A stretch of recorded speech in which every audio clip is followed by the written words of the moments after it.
Okay yan guys. Nagpa-video. Ayan, dahil nagkakayaan sila Jack and Poy sa dulo sa dulo. Ay, okay. Si Francis, ipanalo mo yan Francis. Okay, 1, 2, and... Si Sir Kansat. Sige, Jack and Poy. Una ka na. Ayun naman pala na. So, nagbigay na siya. Sige ate, tita lang please. Palakpak naman kayo, palakpak. Dito ka na lang, Bek. Dito ka na lang. Iya, ang shaitan mo. Happy birthday. Walang iiyak mo eh. Iyak ikaw. Hindi. Wala ko sasabihin mo eh. Hindi kasi enjoy ka lang. Enjoy your day. And mag-iingat ka lagi. Kahit hindi na tayo classmate. Hindi. Sana hindi ka magbago. Stay maingay. Kahit ikaw, kahit ang dahil. Dahil lang. Happy birthday. Happy birthday, Aliana. Tuloy mo lang kayo pag-serve mo kayo. Tsaka, Ingat ka palagi. Yun lang. Pikit.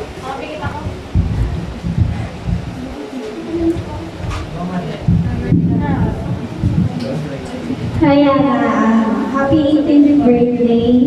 Salamat sa pag-invite. Pero kahit hindi ko naman i-invite, pumunta rin ako. Tsaka, stay mo lang yung pag-serve mo kay God. Stay mo lang yung pagiging napakaingay mo. Na parang aso. So, yun lang. Happy birthday. Ingat lagi.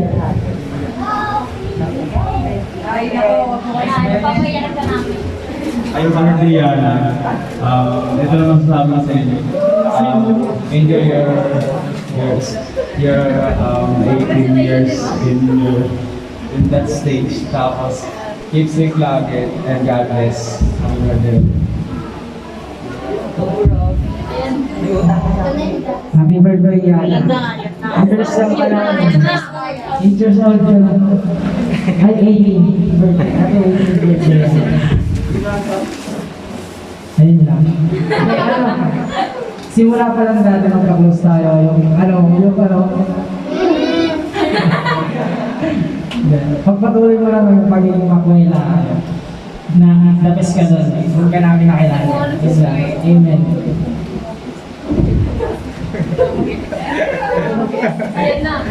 Ayana, happy birthday. Thank you sa pag-imbita. Sana busog kami lahat.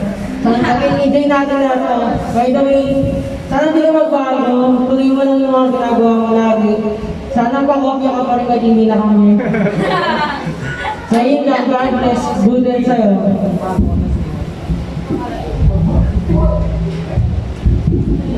Ayan, happy birthday, happy 18th birthday.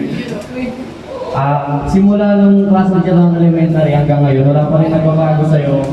Mabait ka pa din, gano'n pa din yung IT. Gano'n pa din.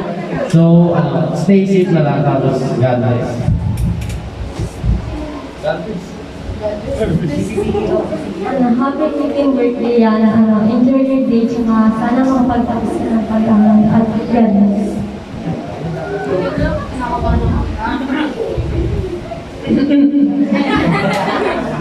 Kakantayin ka ata. Happy 18th birthday yun. Stay humble. Sobrang bait niya. Hindi, plastic. Happy birthday. Grabe, napaka-heartwarming mo. Nice day. Nice. So yun yan sa lahat sa kanila ko lang at hindi mo naging classmate. Pero at least kahit hindi mo ka naging classmate, may maganda tayong bonding. Tsaka, hindi ka na doon. Hindi, tsaka salamat sa mga members natin together. And of course, happy 18th birthday. nilaan ko talaga itong birthday. Ay, yung araw na to para sa'yo, kahit masasagot talaga ako ng mga ganyan. Tapos, stay pretty. Nandito lang ako lagi para sa'yo. Oh my God! Tapos soar high, achieve mo yung mga dreams mo, pati yung goals mo sa buhay. So, happy 18th birthday. Love you. Si Jay, Nasaan na? Wala ko Hi, B. Ay, akala mag-ahaya ko. Happy 18th birthday. Nandito lang ako lagi para sa'yo. Ingat pa lang. Ayusin mo, Mi. Hello, gusto mo yun, oh. Pang-bata ka na. Ayusin mo, Mi. Happy birthday na. So, ayun, try na yun. Ay, kailangan mo ito bumili kaya na. So, ayun, thank you kasi ikaw din, isa ka din sa nakikinig sa mga walang kapay na mga chika. And sana next year, buo na yung paa mo dyan sa kids mo. Thank you, Emma. Umayang ka sa kids ka. Ayun, sabi mag-message nila.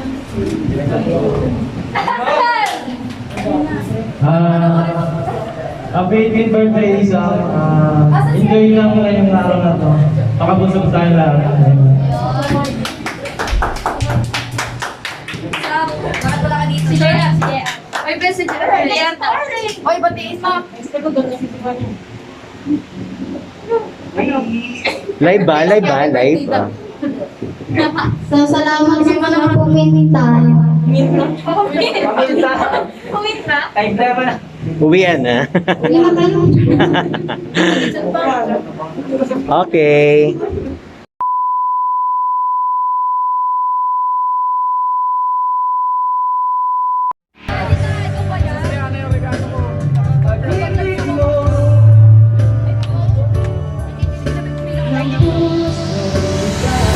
Love you.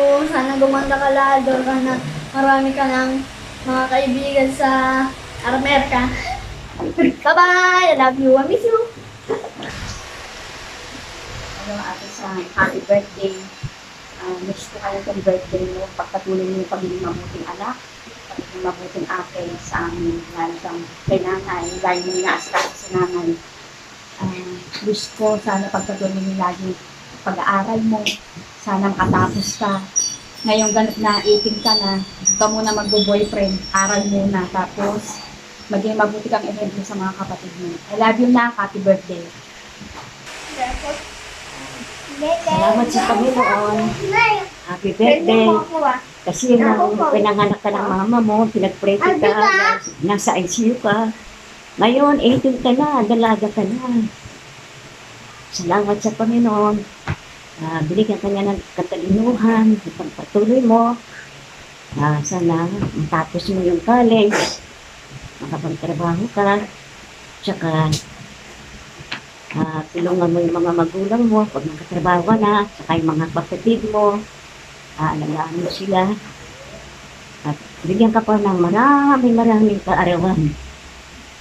Bigyan ka ng kalusugan, kaunungan, kaalaman para matapos mo ang college mo. Yun lang. God bless you.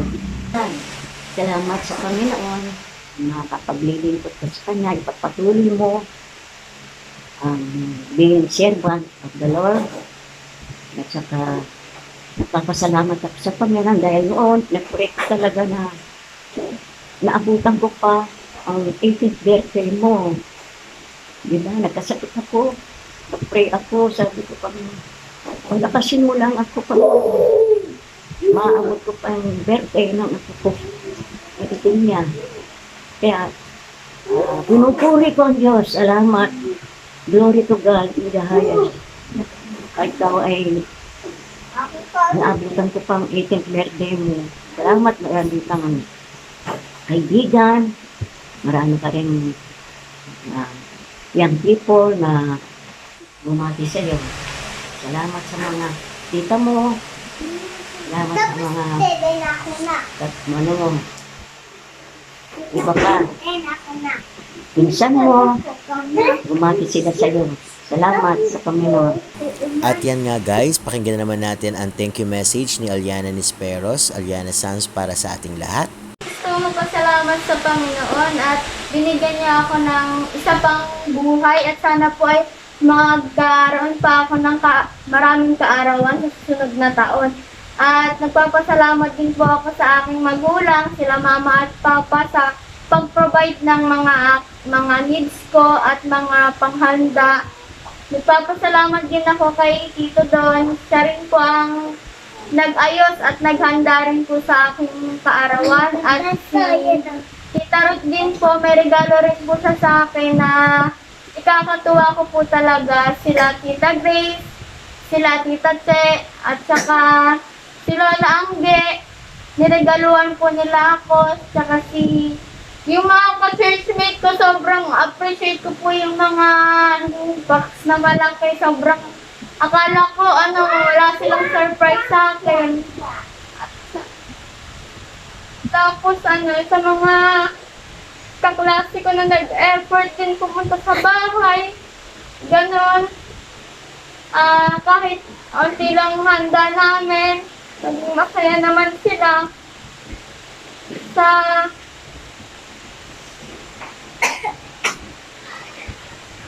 Saka po sa yung ukulele na binigay nila sa akin kasi gusto ko talaga yun. Tapos, mga nagregalo sa akin na kala ko walang sa akin, walang makakaalala sa akin na na-appreciate pala nila yung existence ko kahit ganito ako.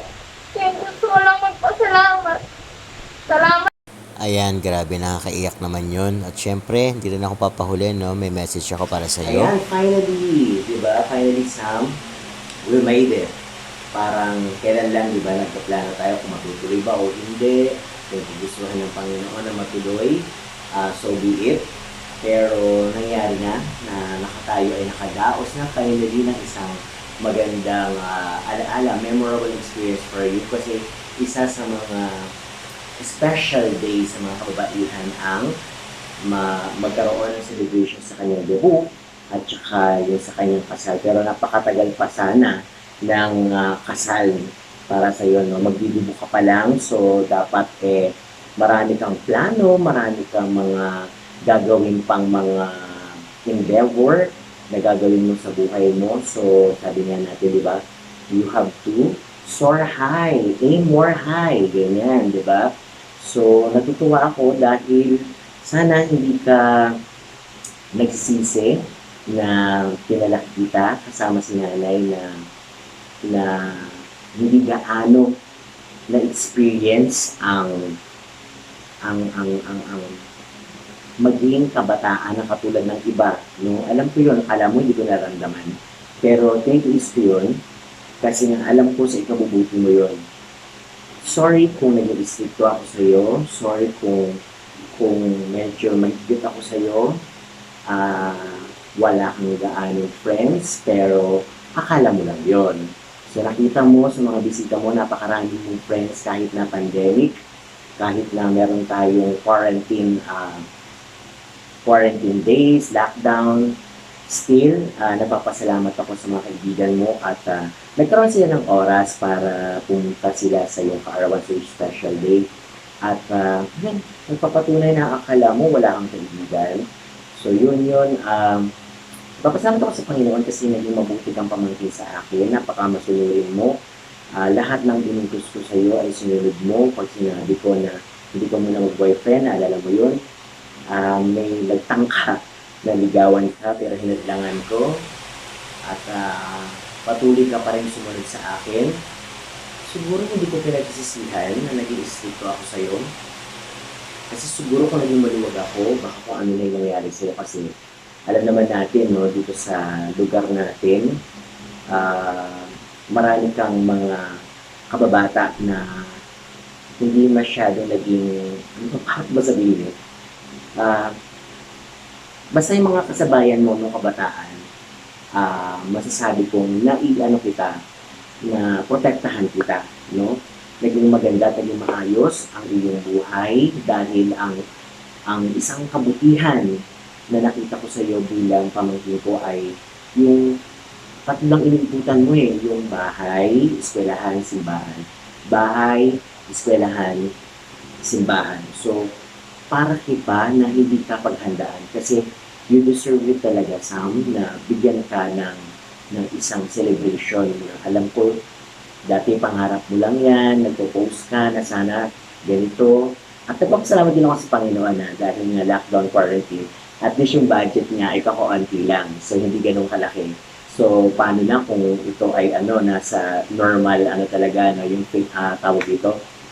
Normal na, simula ng pandemic. So, napakahina ng 60,000 dyan. So, thank God, tumapat siya sa quarantine, sa lockdown. So, syempre, sa bahay lang yan, konti lang mga bisita, konti lang din ang mga pagkain. So, na-excuse tayo na konti lang ang ating ihanda dahil nga sa quarantine. So, praise God. Thank you, Lord. Dahil konti lang yung budget na nailabas ko. At maraming dapat kang pasalamatan. Katulad yan sila Tita Ruth mo, Mama Papa mo, si Nanay, si Tita Grace, si Tita Ruth mo na generous din sa'yo, si Ninang April mo, si Kuya Jonas mo, si Kuya Joseph, si Aaron at si Erwin, lahat yan ay nagmamahal sa'yo. So, akala mo lang, parang naano ka sa isang box na hanggang dun ka lang. Pero, siguro darating yung time na maaari mo kong pasalamatan, buti na lang naging stricto ako sa'yo. Alam ko naramdaman ko yun, pero tinitiis ko na medyo nasasakal ka na. No? Pag ganitong oras, kailangan nasa bahay ka na, kailangan ganito, ganyan.